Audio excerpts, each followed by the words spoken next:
I think we should be live. Yeah, we are live now. Yeah. You're live? Yeah. Okay. Oh, okay. Yeah, but you know, it's pretty interesting how the world has changed in the last few months. You know, nothing is the same. I mean, these webinars didn't exist I until know. 4 months ago. Right. Yeah. So let me. Yeah, we'll just wait for a few minutes, I think, before we start. There's a nice cartoon, actually, a man returning from an international trip with a huge bag of webinar certificates. Yeah,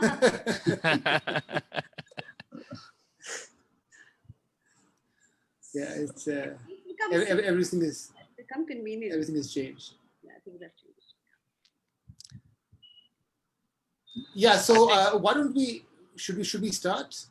Yeah. Mm-hmm. I Okay. think, Yeah. Start? Sure.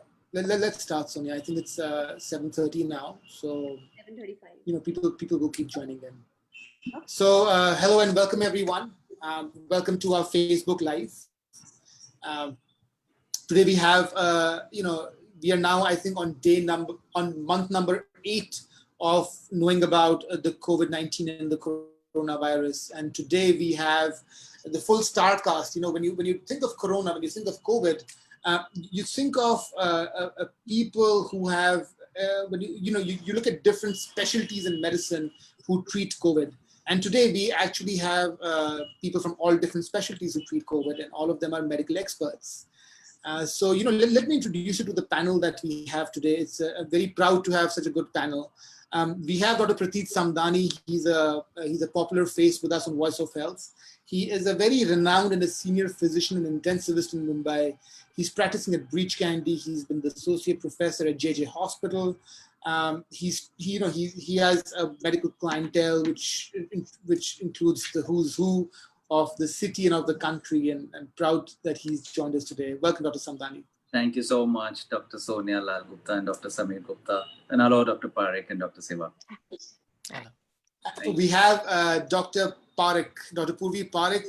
She's an allergist and immunologist. And this is important when you treat COVID, because in COVID, we see a lot of immunological disturbances, so to say, immunological changes. So Dr. Purvi Parekh, she's an allergist and immunologist in Murray Hill in New York. She's faculty as a clinical assistant professor in departments of medicine and pediatrics at NYU in New York. Not just that, but she's also an avid vaccine advocate with the UN Foundation.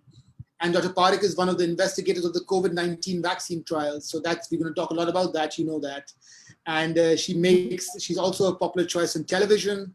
She's on CNBC, Fox, CNN, and she also has her own health show on Fox.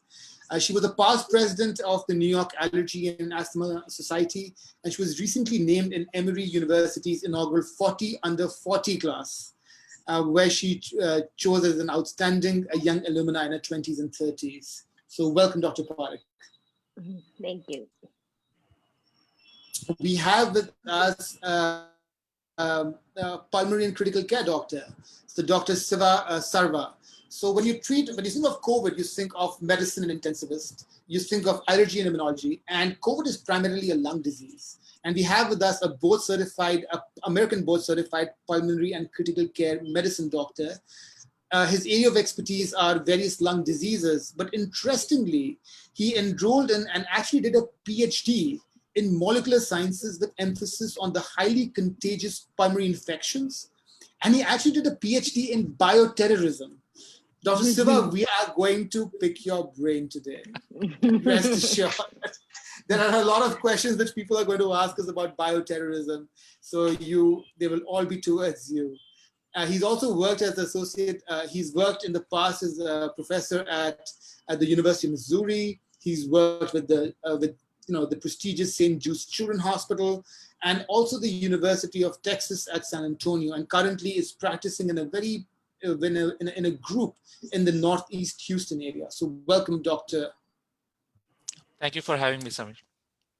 Wonderful. So So- we're really excited, to have everyone here and with such an esteemed panel. And usually when we do our Facebook Lives, we kind of like to start with a little bit of an update on what the numbers are, where is the world standing at this very point, and kind of just to get people thinking, okay, what do we have to know more about COVID, about this mystery illness? So I'll just share my screen for a second. Let me see if I can do that. Okay, so just wanted to let everybody know about our latest numbers. So the WHO is a little worried, of course. The world has crossed 20 million cases. And, of course, when everybody sees 20 million, they're getting really worried. But the World Health Organization is saying, look at the happy areas, like countries like New Zealand and Rwanda. They have, in a way, managed to defeat COVID. They're not having that many cases. In fact, New Zealand went through 100 days without any new case, which is something I think us folks in India and US would love to see and hear one day. And right now it just seems like a really, distant thing. Unfortunately, though, the deaths have also almost reached 750,000 cases. So, still long ways to go. As we see in this, countries that are still leading, of course, US right on the top. Unfortunately, for bad reasons, it's leading this time, not for the best reasons. Brazil, not far behind. US is currently at 53 lakh cases, which is 5.3 million cases. Brazil is at 31 lakh cases. And India is not far behind now at almost 24 lakh cases. And it's really concerning because I think India is not even close to, where its peak is at this point, and nobody knows when that peak is actually going to come. Russia, fourth, is actually at 9 lakh cases. So I think these three countries are, really leading right now when it comes to cases, and that's definitely concerning. Again, as we see with the cumulative number of deaths, if US is the maximum number of cases, so also the deaths are also on the higher end, so is Brazil. India, interestingly, when it comes to mortality, it's currently at 2%. So doing slightly better, and I think that is something we're also going to discuss today to understand more. And before we end, just to give everybody an idea, this is where we stand as the world together, where again, you can see almost 50% of the cases are taken over by these three countries. So I think, Samir, let's begin. On that so we at Voice of Health do a daily ticker. So if you like and subscribe to our page, you will get daily updates on COVID and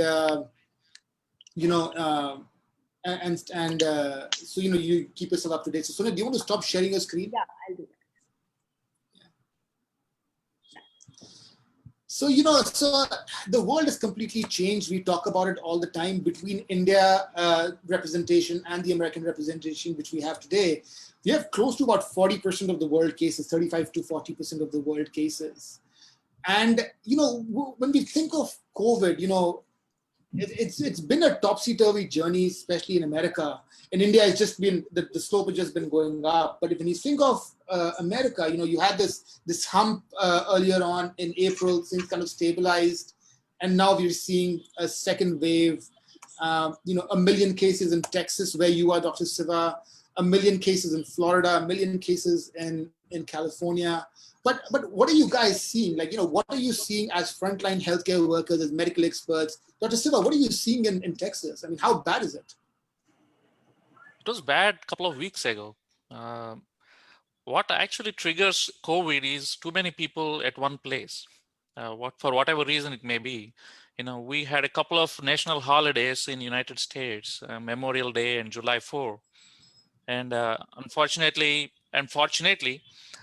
being a free country and a democracy, more people congregate. The governments can't control as much as probably a more dictatorial governments can do. So when so many people get together, it spreads. It's highly contagious, as you know. And once a seed of patients are infected, then it just keeps exponentially growing up. And to bring that number down takes a lot of time. And that's what we faced in Texas. Our numbers were still pretty high when we got out of lockdown. And after that, unfortunately, people were not really following social distancing as they should have.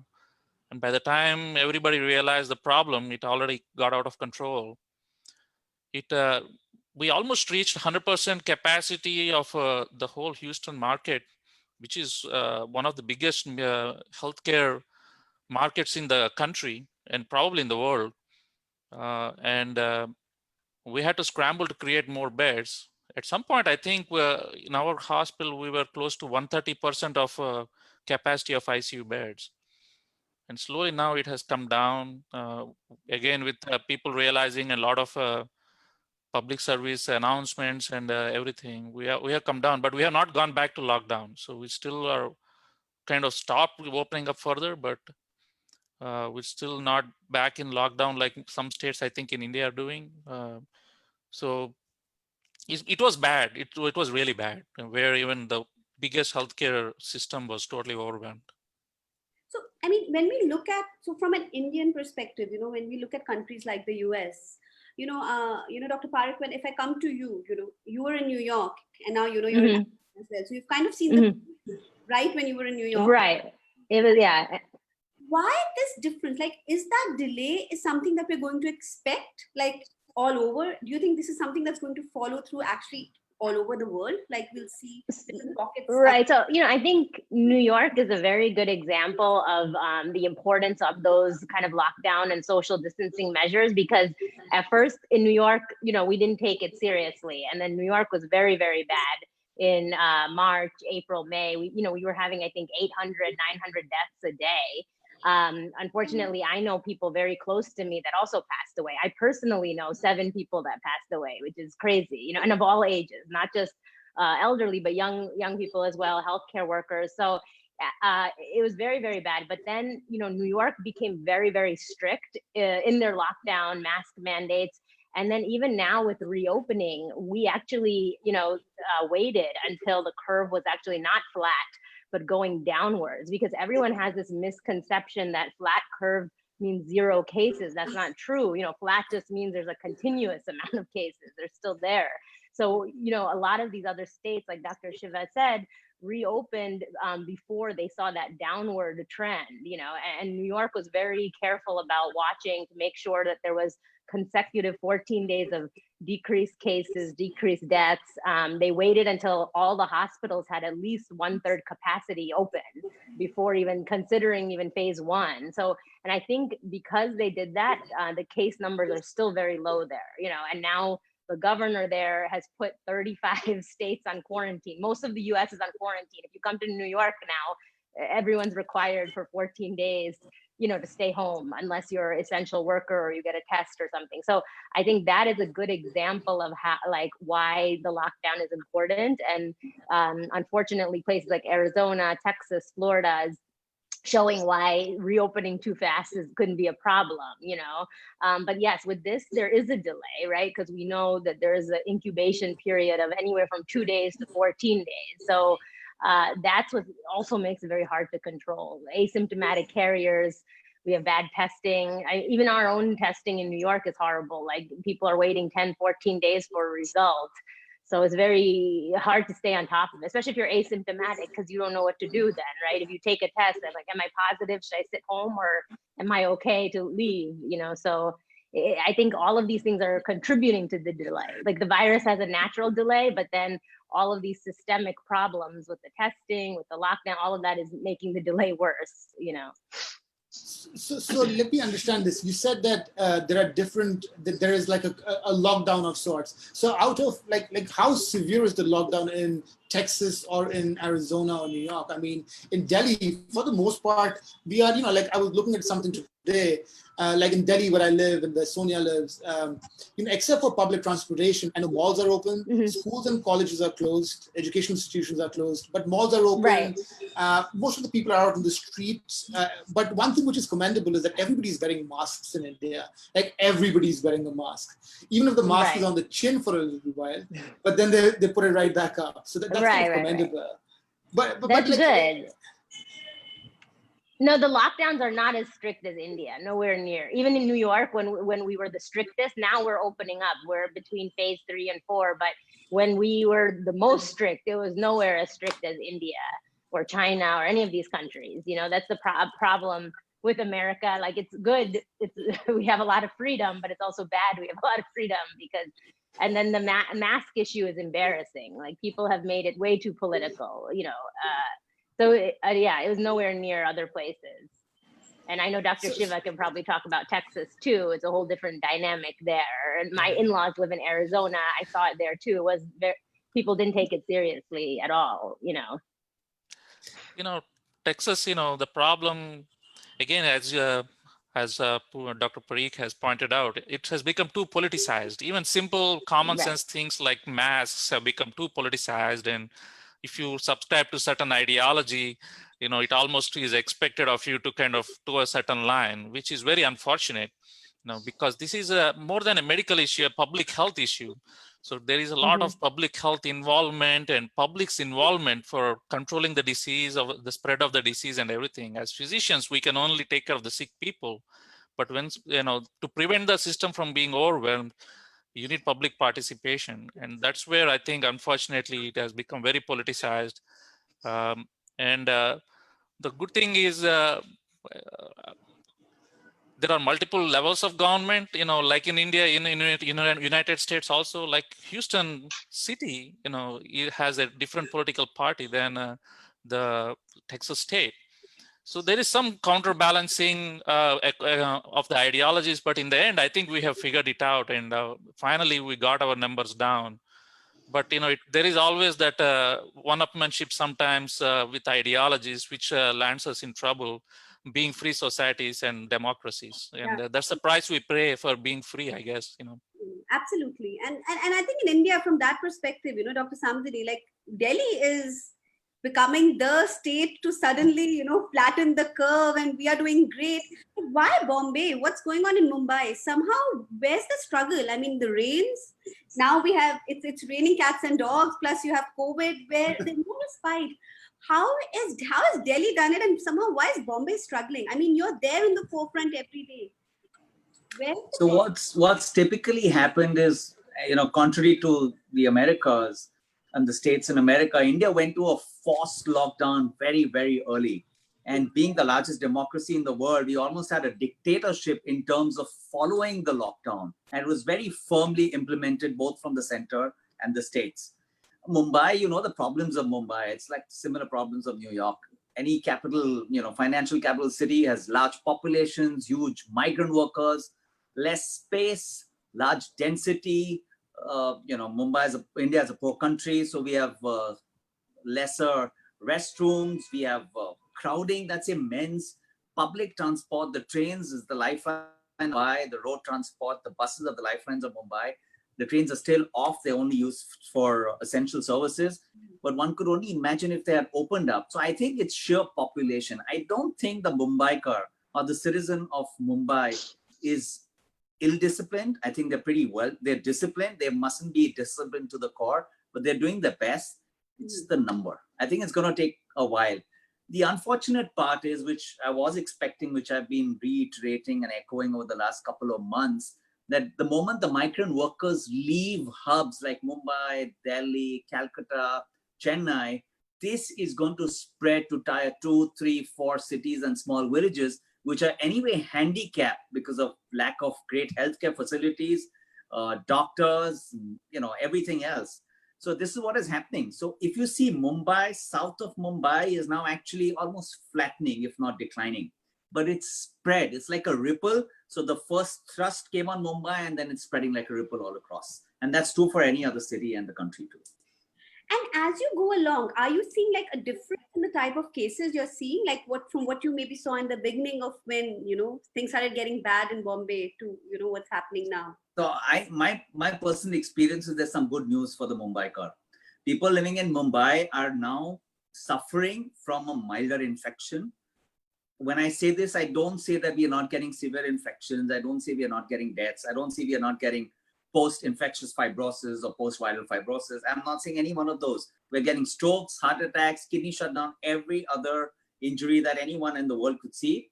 But the severity is certainly less compared to the world from the first day and less compared to what it was 4 months ago. Very interesting. Is that No. all? Yeah, go ahead, Sumi. Yeah. No, what I wanted to say was, what we are seeing in Delhi is that the actual number of cases in Delhi are kind of plateauing. We are seeing we had a time when we had, more than 1,000 cases, 2,000 cases a day. But now, for the last few weeks, last few days, we're seeing about 800 to 1,000 new cases a day compared to what it was before. In fact, and just today I was reading a lot of hospitals are now, Supurvi and Siva, what they were doing in India was, especially in Delhi, they had said that 20% of all beds in private hospitals have to be COVID hospitals, COVID beds, and in places like Bombay or in UP and some other states, they had said that that there will be specific COVID designated facilities where COVID patients can be treated. So what we are seeing in Delhi is that, a lot of the wards of many hospitals have closed down, which were COVID. These wards have now gone back for general patients. And in fact, in today's paper, they said that 33% of all admissions in the hospital in Delhi of COVID are people who are coming from out of the city. They're coming from tier 2 cities, neighboring towns, because they're not able to get care over there. So that is what we are seeing in Delhi. Is it something similar in Bombay, Dr. Samdani? No, so we are seeing, so Mumbai comprises of Mumbai metropolitan city and the adjoining areas, the suburbs of Mumbai, which is also Mumbai metropolitan. So we are not seeing a complete flattening. One day we had 700 cases compared to 1,000, 1,200 every day. But I think we are seeing the same numbers. But as I reiterate, I think it's the population. It's certainly only to do with the population rather than, and as you said, it's almost like a second, I wouldn't say a wave, but a second fold of rise in cases. That may happen with Delhi also, when people now, the migrant workers and the laborers and the staff, everyone comes back to their cities, back to livelihood. So you will see another reverse efflux of COVID in the cities. Very interesting. And when we talk about, so you're seeing cases, of course, continue. What about treatment? I think everybody would want to know, what is happening with the treatment now? Are we still doing, are the medications that we've had, remdesivir has been in the news, hydroxychloroquine has been in the news, all these other tocilizumab, all these new medications are there. Then we talk about plasma therapy. What is your experience so far? I would like to actually ask each one of you, with these different treatments, and what do you see in the horizon? Do you see something new coming up, or we are just stuck with these and this is what we have to, work with? So I can speak to some of the things that we've seen and, what's coming up. I know with, remdesivir, as well as not just dexamethasone, but other steroids too, they had a lot of favorable outcomes, which is not very surprising, because we use steroids frequently for viral inflammation and inflammatory syndromes. But what we noticed is that from patient to patient, because the presentation is so different, their response to various medications also was very, very different. Some patients of plasma work very well. Some didn't seem to do anything at all. In the US, actually, in most of the hospitals, they're not using hydroxychloroquine as much, whereas in March, it was part of all the protocols, at least at the big centers for patients being admitted. And then in terms of new things on the horizon, I know 2 of the pharmaceutical companies in the US, Lilly and I think maybe GSK, have entered phase 3 with their monoclonal antibodies. So, it's a little bit different from plasma, in which they use antibodies from recovered patients, but then they're able to kind of produce other monoclonal antibodies that bind to, the virus and help neutralize it. So we use it, it's similar to what we use in RSV. We have a medication called Synagis, where it can be used both prophylactically, like if someone is immunocompromised or has exposure, or it can also be used as treatment. So, those are the things that I know of the horizon. I don't know, what the other doctors are using. What about you, Dr. Siva? What is your experience? What has your experience been? Has it been similar to what Dr. Parekh has had? Yes, the treatment that we are using from March to now is way different. In March, we were talking to our Italian colleagues, trying to get some idea what to do. because we expected with Houston having such a huge immigrant population that we will have a huge spike. Thankfully, we escaped. Then we got more input from our New York friends. And at that time, we were using Plaquenil, which is hydroxychloroquine a lot. In addition, what we learned from our Italian and our New York colleagues was to do full dose anticoagulation. So we've been using full dose anticoagulation, most of the centers here in Houston for a long time now, from March. But everything else has been changing. You know, how do you manage cytokine storm? Does it even exist? Those kind of things have always been controversial. Remdesivir, the biggest problem we face is availability. Believe it or not, you know, even though Gilead makes it here, probably people in India probably have easier access to remdesivir than people in United States, which is That's true. which is a reflection of you know, the healthcare system in the world is so fragmented, and it really is dependent on the governments, how well they maintain the supply chains and stuff like that. So many of the times we may want to give a medication, but we may not even have it. So for now, you know, and also the timing where the patient presents, right? You know, if the patient presents early, then antivirals have a role, like remdesivir, maybe convalescent plasma, those work. But let us say a patient comes 3 weeks late, you know, then really, you know, giving antiviral therapy may not be of any use. Many times, you know, they have classic COVID, they may have COVID antibody positive, but which shows that they had an infection before. But you know, their actual PCR is negative, but they will have, like, just like any other COVID pneumonia, COVID ARDS that we need to manage. For them, remdesivir and antiviral therapy won't work. So then comes the steroids and the anti-IL-6 inhibitors and those kind of medications. So the treatment protocol, what I realized is that you have to be humble, and you have to be agile to keep changing and accept that what you did wrong yesterday was wrong and keep moving on, and can't be rigid. And so my protocol has been changing quite often, which is a very new experience for me. You know, coming from a PhD background, I'm very, you know, I like protocols and following a regimented pattern, but this has been a new experience for me, and you have to be more flexible, I think. And I'm pretty sure in India it's the same thing. Probably Dr. Samdani can tell the same thing. Yeah. What about you, Dr. Samdani? Like, how has it been? Because we have more medication, right? We have favipiravir and all of these other medicines, which I don't think so it's even being used in the US. Like, what's your experience, you know, with? So if we start with the evolution from, you know, from the beginning of COVID, we had hydroxychloroquine, not just as a prophylaxis, but also as a modality of treatment, along with azithromycin. It came with its own bag of side effects, especially the worry, not really the numbers of prolonged QTC. So that was then diminished over a period of time. Then trials came into, you know, with drugs like antiparasitic drugs, which, because we picked it up from a small study from Bangladesh, saying that, you know, this antiparasitic drug works. So we used it with doxycycline. That's also, so doxycycline has other immunomodulatory effects, and like azithromycin, rather than antiviral effects. It has a little antiviral effect also, but I don't think it's specific to the SARS-CoV-2. So then we had ivermectin, that's the antiparasitic I'm talking about, and then doxycycline. Dr. Siva, just to tell you, you have a problem procuring remdesivir. We had a problem making it available in our country. And let me tell you, it's India and an India pharmaceutical company who sends the raw materials of remdesivir to United States Gilead. And we got it 2.5 months later, or 1.5 months later than you all got it.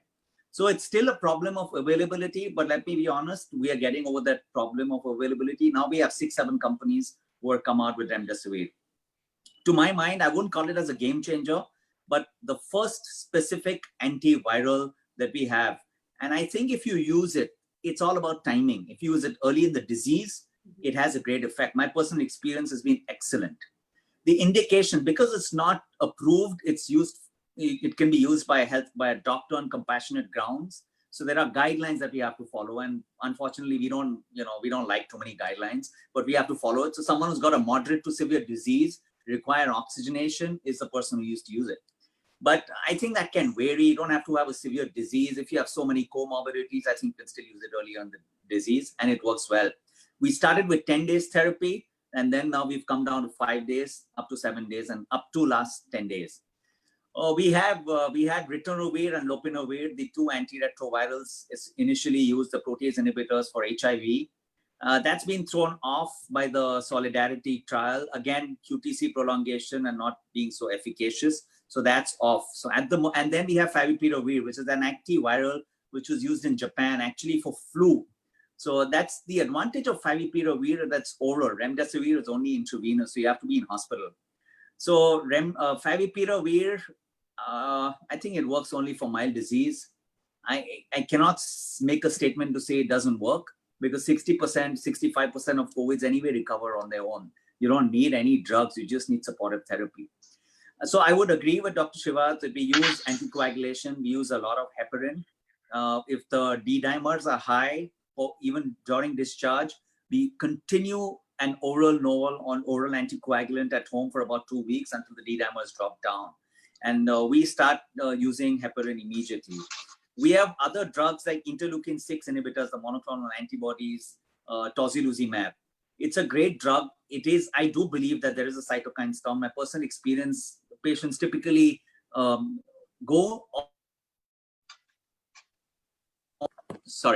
between day 8 and day 15. That's the typical period.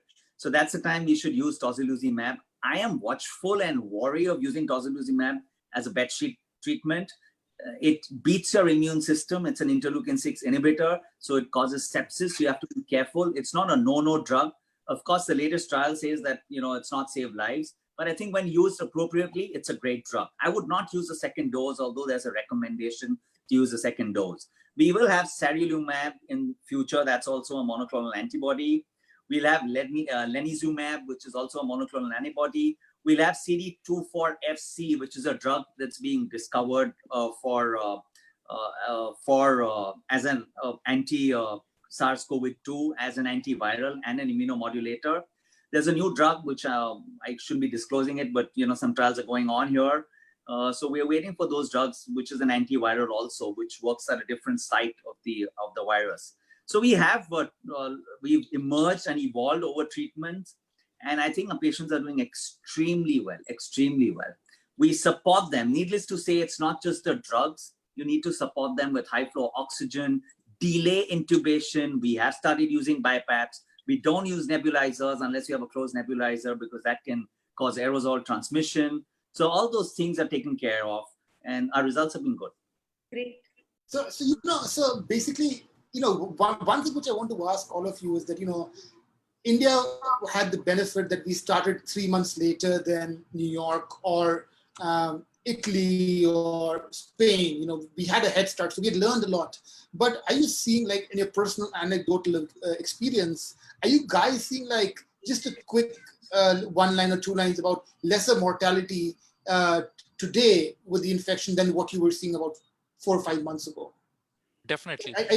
We are seeing, definitely, at least in my practice. I think one of the main things is when intubating late, initially there was a big worry of, healthcare provider safety. And because of that, we were intubating too soon. Now we realize we have better PPE and how to handle it without getting infected. So definitely, I think that has really made a difference, and also giving better supportive care, and the whole setup of high flow oxygen, everything, even in smaller centers, has helped out in improving the mortality. So you are seeing the same thing, Dr. Purvi? Yeah, Lesser I think so. I think mortality. the mortality has improved, and for all of those same reasons. We're getting better at treating it. Now, since the volumes are not as high, the health systems are not as overwhelmed. The PPE issue, 100%, So I think that is also, all of those things are improving. There's some cases in Europe where they're saying that they feel the virus has weakened. I don't know if that is true. I hope that's true. I want that to be true. But yeah, definitely there is a decrease, which is nice to see. So I think that actually gives us, a lot of hope. Another question, in fact, we even have a question, from our audience regarding that what's the latest on plasma therapy? Samir himself, he got COVID and then he was plasma. I had like a mild version of COVID, thankfully, and then I went and got my antibodies checked, and and it came back high, and I said, you know what, I'm going to be a plasma donor. So I went and donated my plasma, and I thankfully have mounted a response. And Dr. Parekh, you need to tell me this, you're an immunologist. why some people mount a response, some people don't. What about reinfection? And what's this thing, and the thing with plasma therapy, especially in India, is that plasma is not available. Apparently, it's like a black market which is being run. So, are you guys getting enough plasma in the US? And Dr. Parekh, what about this thing? What about, what's this antibody response all about?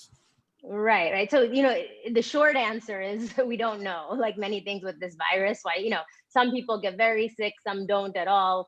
Some have great antibody responses, and some have none at all. So your story is not uncommon. We're seeing that a lot, that, people who are sick may not have the antibodies, but there's various factors in that. Our CDC just announced, I think a week or two ago, that the antibody tests are not very reliable. They said because we have so many and so many were kind of fast tracked, they said those tests may only have a 50% reliability. So that's one problem.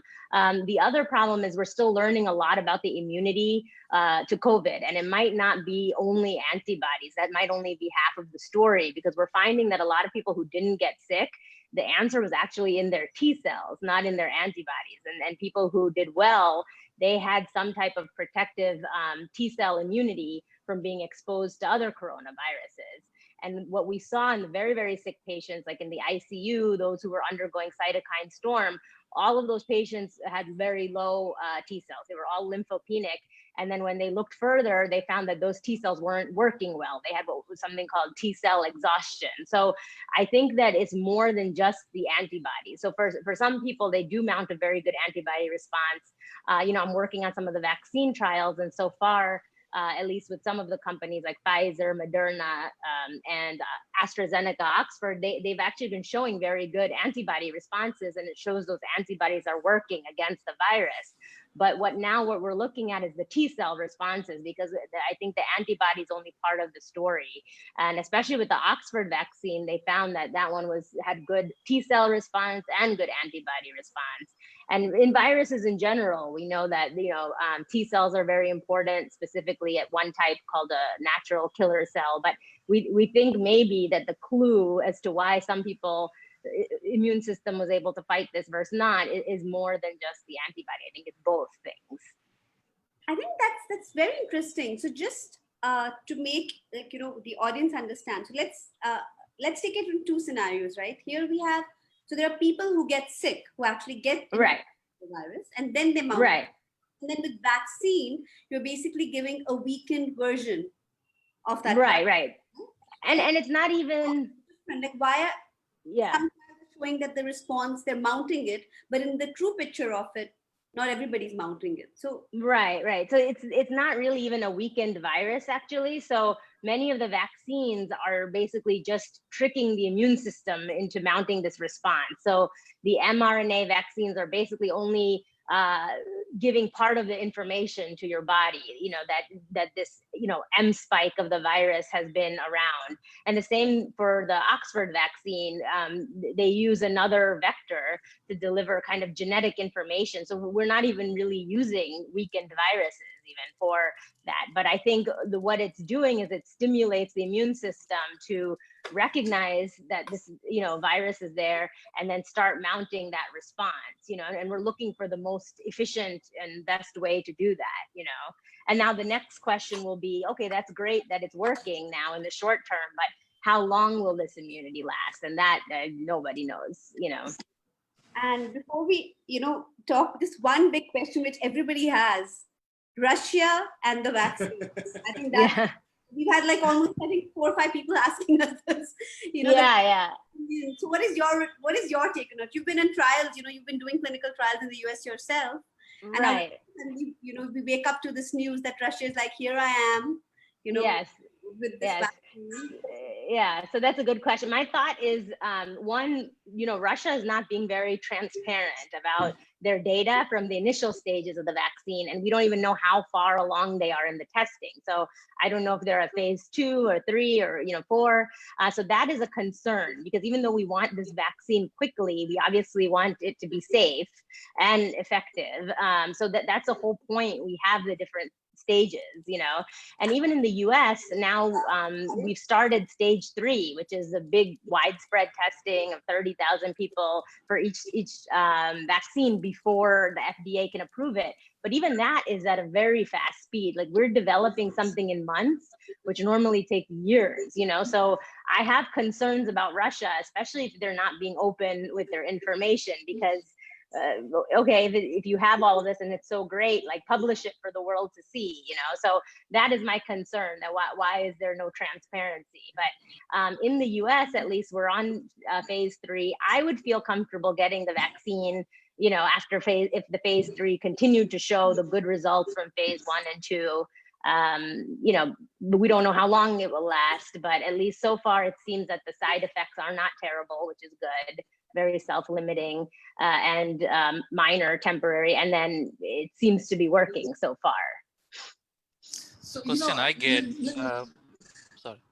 The question I get is not about will you take the vaccine. The question is, will you give your kids the vaccine? That becomes the real challenge to answer. And Yeah. I don't know at this point. I still have to see a lot of data before I can give a Russian vaccine to my kids.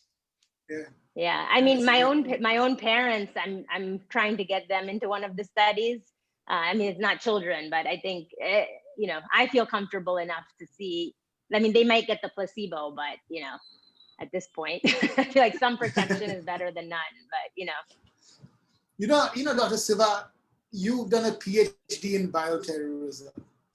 The question on molecular biology mind, with the focus on bioterrorism, but yeah. Okay, molecular biology, right? I mean, these are all molecules, right? So tell me, you know what I'm going to ask you. What are your thoughts? See, it's a very common question I'm asked, actually. Surprisingly, all my colleagues ask about that question. The question is, we don't know. The thing is, like, take for example, Francisella, on which I did my PhD. The most commonly bioweapon naturally exists. They just isolated it and made it into a bioweapon. So you don't need to engineer anything to make it a bioweapon and to use it for bioterrorism. The whole concept of bioterrorism is you overwhelm the system, just like New York, Houston, or whichever place, and then you will have a lot of mortality just because the system is overwhelmed. And this whole argument about is it engineered in a lab is controversial, and there are a lot of conspiracy theories involved in it. Right. But the answer is we don't know, because there is no clear source. Even they say it's bats, the source is a bat, but then it is not a true bat virus either, So there is then the concept of that it has somehow morphed through pangolins, and from there it moved and all of that, which is a very convoluted explanation. Could it have happened naturally? Yes. But could it have escaped from a lab which was studying viruses in a BSL-3 level facility? Highly possible. Was it engineered to actually become more communicable and infect more people? That is much more tougher to do. But the most probable explanation would be a natural virus spreading, coming out of a lab, where they were trying to figure out which they can use in a weapon for the future. So we cannot say that it is not a lab origin virus for sure. There you have it, folks. Right from somebody who's PhD in bioterrorism. It could be any of the possibilities. The debate continues. The problem is, India and United States are democracies, and even our security apparatuses are pretty opaque, So to try to figure out what happened in China, which is already an opaque dictatorial society, is going to be challenging. And I don't think we will ever get any answer one way or the other. If there is a lab which lost a virus, why will they ever agree that they lost it, And they will always blame some bats and pangolins, right? So it's going to be, I don't think they will ever be able to answer the question definitively. I think I completely agree. That's where I think that's where the debate will always stand, and that mystery will always. And I think let it be a mystery. What's the point of solving it out and finding what exactly happened? The point is the world is in a pandemic right now. Another question that is very commonly asked, and I think people are now getting that now we're seeing like a big part, like many people have already gotten the infection, and now we're getting to this post-COVID complications stage. Where even me, I mean, I had a very very mild version of COVID, to the point where only because my CT showed something which I kind of knew. But when I first started working out post recovering from it, I actually felt different. It felt different for the first couple of times. I kind of almost felt like my lungs were on fire. So what are you seeing, like Dr. Samdani, like what are you seeing? Are you seeing now these post COVID complications coming in when patients follow up with you, maybe as an outpatient, or when they call you, and when they, like, are they having these complications? Are they having lung breathing difficulties, or are they having more heart attacks? Like what are you seeing in terms of that? So I would divide them into post-viral sequelae and post-viral complication. Okay. So a sequelae is like any other virus we've had in the past. Fatigue, and to my mind, the fatigue lasts for, I mean, I didn't get that number randomly, but about 44 days. That's how long the fatigue can last for. Breathing, yes, you can find that tightness because you are also isolated for 14 days and 20 days. That's unconditioning. You've not conditioned your lungs. You're not working out. And if you've had a severe or more, exaggerated viral infection, anyway, your lungs are compromised. Third, there's a lot of mental exhaustion that contributes to the physical dependence also. We are seeing a fair number of post-viral or post-COVID fibrosis, which is scary. I have sent several patients home on home oxygen, and when you, even on a simple X-ray or a radiograph, you don't need a CT scan, you can actually find these organizing pneumonia, subpleural, peripheral on the sides of the X-ray, and now this is evolving or developing or going into fibrosis. CT scan, of course, confirms it. I have been using some anti-fibrotic agents for some of my patients, but it's, I think one of the predictors of getting a post-viral fibrosis, I think, would be a lymphopenia. Of course, you can only probably get it with a more severe person or a patient who's had a severe disease or an infection. In terms of vascular injury like stroke, infarction, myocardial infarction, or heart attack, or paralysis, when I say stroke, or kidney injury, or kidney failing because of blood clot going into the kidney. I'm being more generic because you're on Facebook. That usually happens during the acute phase. If you don't anticoagulate them, the chance of such thrombotic events or these events that I just mentioned is much, much higher. So how long will the damage last? How bad will the damage remain is only yet we need 6 months to 1 year. Before we can... And what should people look out for? Dr. Siva, you were saying something, yeah? Yeah, from my practice, I have patients who have had COVID in March. I still follow in clinic. I have a pretty big pulmonary practice as an outpatient. Unfortunately, COVID ARDS is not like a flu ARDS. Most of the flu ARDS, they go back to regular lung. Then after a few months, they will all be normal and off oxygen. Unfortunately, there is a significant portion of the patients I'm observing who are having significant lung damage, like long-term lung damage. Which is very concerning. And some of the patients were not even like hospitalized for a long time. They just went there for a day or two, and then they got discharged. But then they come back to the clinic. I repeat a CT scan after a couple of months, and they do have significant damage to the windpipes. And that will predispose them to having more future pneumonias and other problems because the lung has a structural damage. So there is a component of worrisome component of severe structural damage to the lung. How much fraction of the patients are getting it, we don't know yet. We don't know all the statistics. All I have is my own anecdotal data. But definitely, this is not a disease to trifle with. I have seen adolescents and younger people here in the United States having COVID parties to get infected and get it over with. Makes absolutely no sense. I have had patients here who are 25, 30 years of age in my clinic. probably will end up requiring a lung transplant at some point. This is not something you trifle with. And if anything, I can caution your audience is try to avoid it as much as you can. And if you get it, you hope that, get proper care soon. And the longer you delay, you'll be in trouble, I think. I think that's the important message that, even though numbers in certain states might be getting better, things might seem that, okay, and people are getting tired. Okay, let me put it more simply. People are just getting tired of taking precautions, being at home. But it's not something we can take lightly even now, because it's not only about getting the infection. It's about actually, as both the doctors put it, the sequelae. What happens after the infection to your entire body, to your entire system, whether it's your lungs, your blood vessels, any part, your fatigue. I mean, any and everything. So I think that's why I think we keep stressing upon it, even on our platform all the time: social distancing, wear masks, keep that distance, keep washing your hands. And again, these cases are the example of, to understand that, right? Yeah. And it's so interesting that you're saying that, young people, old people, I mean, this age is not a bar, or nor is the risk factor profile. Young people are getting very, very sick. And that is always concerning to see. And so it is what it is. But what are you seeing in your practices, in your numbers? Are you seeing reinfections? Are you seeing like people come back with second infections? Are you seeing that, Dr. Samdani, in Bombay? No, I haven't seen in my personal experience anyone coming back with a reinfection. There's nothing let me tell you, there's nothing called a relapse here.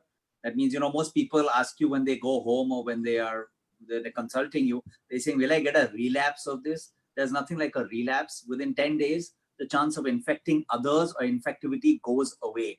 That means you don't infect someone else after 10 days of getting the infection. So I'm not seeing any relapses. There's nothing like a relapse, and I'm not seeing any reinfections as yet.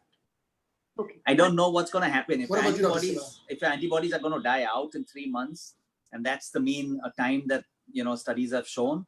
Then there's a chance that you may get it. But if your T cells are adequately boosted, probably you'll get a very mild one or not get one. Yeah, I agree with Dr. Samdani completely.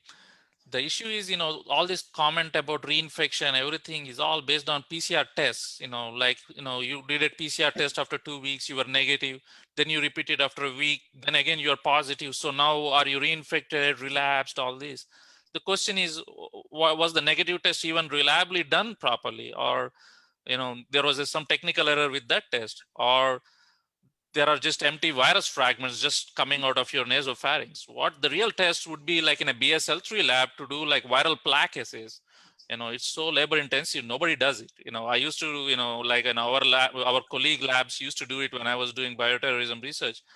Those are very labor intensive, needing BSL-3 high level labs. So nobody does a real viability testing to figure out if the PCR that came back is actually really infectious or not.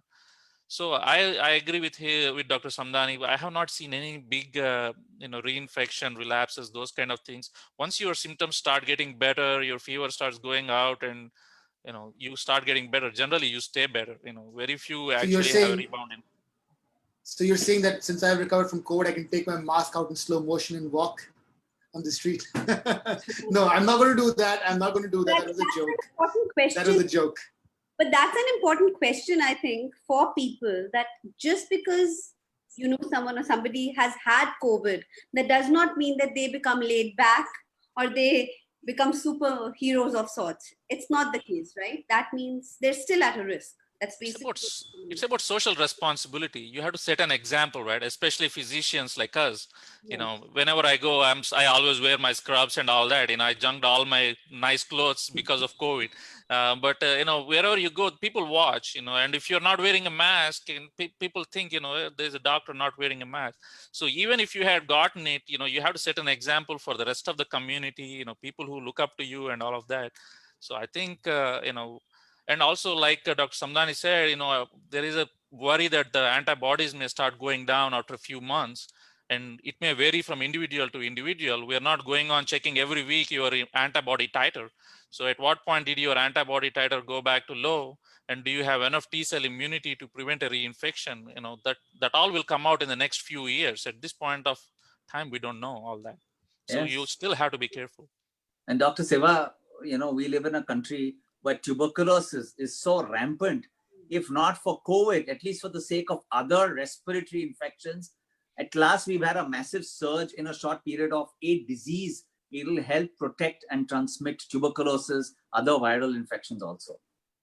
Actually, it would be interesting to see what happens with those numbers, right? Like if we do a study maybe 6 months, 1 year down the line, to actually see that the incidence of tuberculosis also go down.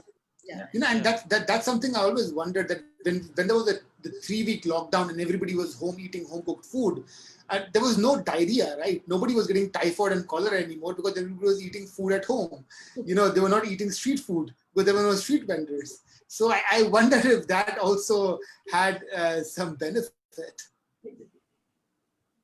Yeah, it will be very interesting to see the epidemiology of the flu in United States. Flu effect follows a very strict seasonal pattern. So it's going to be very interesting because COVID is not going to die out by the time the flu season starts in September, October in the Northeast, and probably much later here in Houston. And then we'll still be having, I'm sure, mask requirements and other social distancing measures. The biggest worry we have is, how are we going to distinguish flu ARDS from COVID ARDS? Are there going to be co-infections? It's going to be a huge new dynamic which we'll have to deal with in the next few months. But it will be very interesting to actually see, do the flu numbers actually go down with all these measures? And I think they will. And my wife, who is also a pulmonologist, she is absolutely sure that is what is going to happen. If we can bring down a highly R factor, very highly contagious COVID down with social distancing, flu numbers should go down, and I agree with her on that. Yes, every man has to agree to his wife. So you're correct. Key to a good marriage. So there are some questions which have come up on the chat. We've answered most of them, but there's one question which they asked that in the panelist experience with protocols for home management, and what should be the triggers to seek institutional care, which is kind of interesting because our understanding of the virus has changed over the last 6 months. I know that there are all these criteria. Okay, your oxygen saturation is at 94%, you're short of breath. But are you now a little bit more comfortable in treating COVID in home quarantine than where you were before? I mean, what are you guys' thoughts, in Dr. Samdani? Yeah, so I think we've, as I said, forget the criteria. But if the patient looks comfortable, his saturation's okay, is not spiking fever, it's best to keep him at home than to get into a hospital. 1, you're saving hospital beds. 2, he doesn't require it, more importantly. Third, second, if you do need to treat him, now we have oral antivirals also, if you require, that can be used at home. So you don't need to get into an institute. So I think home quarantine is great. The fear in home quarantine that most people have is you're going to infect other people. So home quarantine in a country like India is only meant for people who've got an isolation room. So a room to themselves with an attached bathroom. It cannot mean home isolation means I go and use my mother's bathroom, which is in the next room. You have to have a bathroom and you have to have your own room and not step out completely. That's most important. So Dr. Siva, are you also a little bit more liberal now in home quarantine than what you were before the start of the pandemic?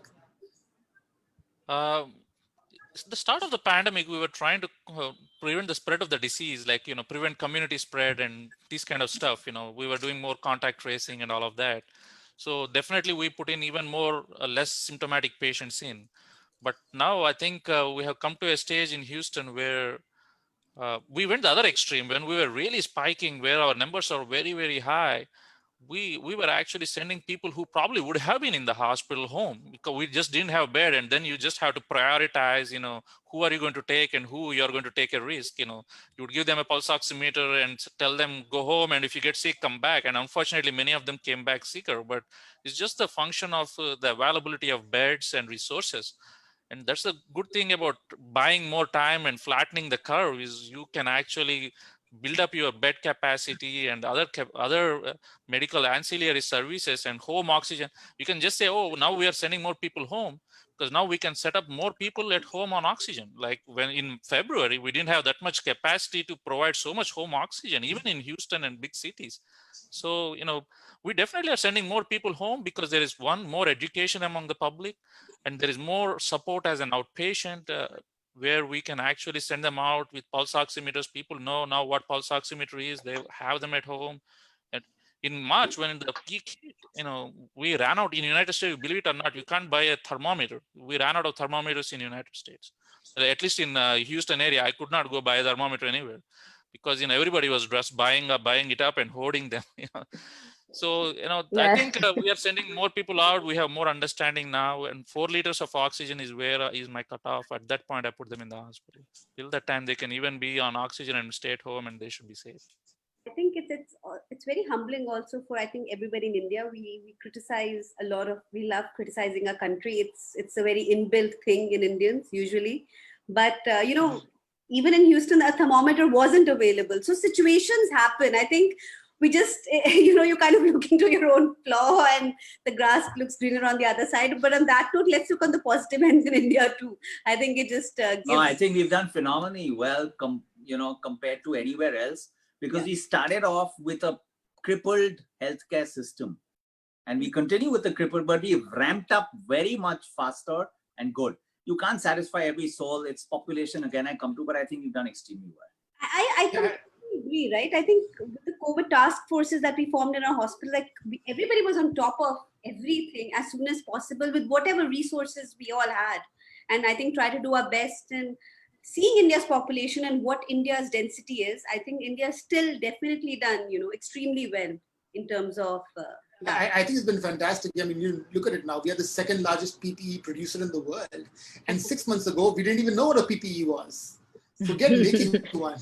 I mean, it's very impressive. And we have Dr. Parekh. Dr. Parekh, I was asking the other panelists earlier that, are you seeing reinfection? I mean, have you seen any of that stuff? Luckily, reinfection is extremely rare, even globally, so we haven't seen many cases, at least in New York, from reinfection, or I haven't heard of many cases even across the country.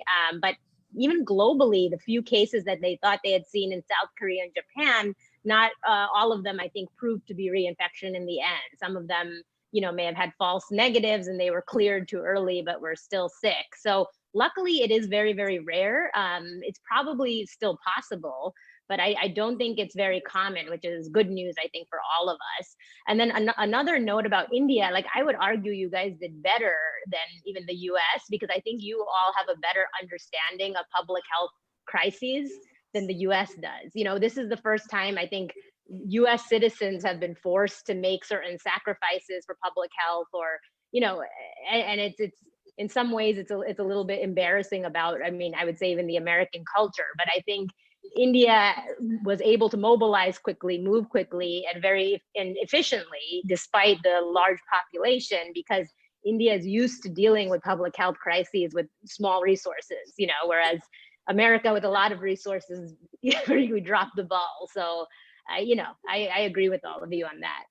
And I had one more question, because this is another very last question before we end quickly. Purvi, immunity. You're an immunologist, and everybody, every patient, every person, every relative, everybody just asks one question: how do we increase our immunity? Take on that as being a specialist in that. You are the person to answer this now. I want to ask one more question. One more question, Purvi, because of his Southeast Asian heritage. What is the role of Chyawanprash? Everybody's having Chyawanprash, man. I know, my mom sends me WhatsApp messages every day about different immunity cocktails that she's heard about. But honestly speaking, in terms of immunity, there's no magic pill, right? There's no magic booster. It's as much lifestyle as anything else, right? For at least in the US, and correct me if India was different, the worst people who did the worst had obesity, diabetes, heart disease, all for most part, lifestyle related problems. And the reason why they have problems is because those conditions predispose you to have a weaker immune system. chronic lung diseases that sometimes you can't prevent. But a lot of it is just very simple, sleep well, eat a nutritious diet. The only supplement that has been shown to work in anything immune system related is vitamin D, D like dog. But even things like zinc, it's only really helpful if you're zinc deficient. And that doesn't happen often unless you're in a impoverished, malnourished area of the world, so I know everybody's looking for, a magic pill or booster or, taking mega doses vitamin C and turmeric, but all of those things might help, but it's not going to be the magic fix, so that's my take on it. I like to go based on the evidence. Even though my mom will disagree with me. She's watching this right now. Definitely, for sure. But I think the take is that we all have to basically be healthy, take care of ourselves, avoid, take care of our hypertension, diabetes, and not let it go out of control, and eat a very healthy, balanced diet, I think, and exercise regularly. I think that's the crux of it. In general, the obese patients did the worst on the ventilators. It was so hard to get them off of the ventilators, and that was one of the worst things. And it's not surprising. Obesity kind of totally kills your immune system's ability to work. Your antibodies become useless, your other cells. So even I've started trying to lose weight since I heard that information. So. The other important thing is emotional health. People are tired of being quarantined, and it's been taxing on, that's what me and my wife think. We go to work, because we can go to work, and we're forced to go to work, because our work is more, we're spending more time in the hospital, but we are out of the house most of the time. But many of these other people and other professions are stuck at home, and it gets taxing, and to get to unwind, and you can't go out, do anything else, So I think emotional well-being is also equally important, and you have to focus on that also, I think. Very important. I agree with you, Dr. Siva. Very, very important. That's why we call it physical distancing, not social distancing. Right. All right, guys. I think we've had a fantastic session. We've been on for almost an hour. We've answered so many questions. We've had a lot of interaction from the comment section and otherwise. So thank you so much, guys, for logging on, and please subscribe to our channel, Voice of Health. We come up with all this COVID-related information and other health information that we all talked about, including immunity. So take care, and thank you so much. Thank you. See you, Dr.